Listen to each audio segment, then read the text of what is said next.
Kayo naman, nagulat lang ako. Siyempre, asawa ko pa na naman si Robert. Pero, tanggap ko na wala na kami. Past is past. At nagsimula na rin kaming maging magkaibigan ni Lynette. Di ba, Lynette?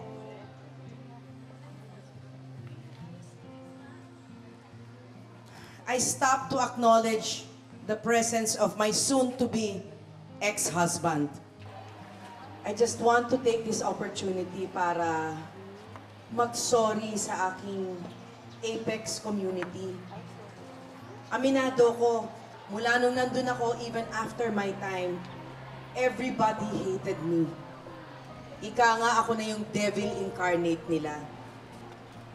Pero sabi din nila, kailangan dumaan ka muna sa katakot-takot na dilim bago mo makita yung liwanag.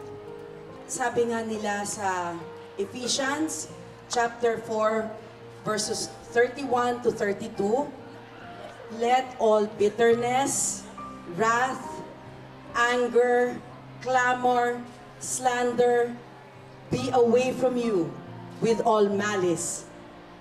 Be kind to one another, tender-hearted, forgiving of one another as God forgave you.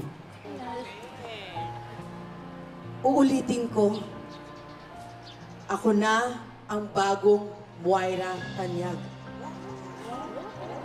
And I am very, very sorry.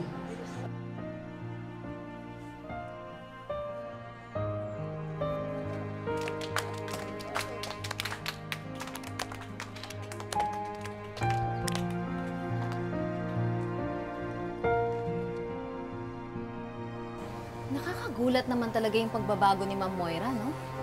Oo nga eh. Malapit na ako ma-convince. Nakakagulat o nakakatawa? Ako, I believe, merong expiration date yung goody-two-shoes face ni Moira. Wanna bet? Oh, 1 month's paycheck. Oh, I'm sure. Sure. Laki nga ano mo. Ay, laki na sweldo mo eh. Ay, nako. Oh no! Tita, I'm sorry. Ba? Sinadya mo yan, ah. No, tita. Natapilok po talaga ako. I'm sorry. Tatapilok. I'm sorry, tita. Excuse me.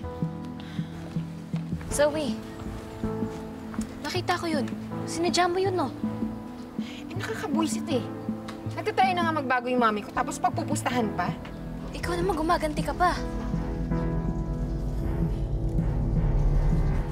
Lynette? Mami!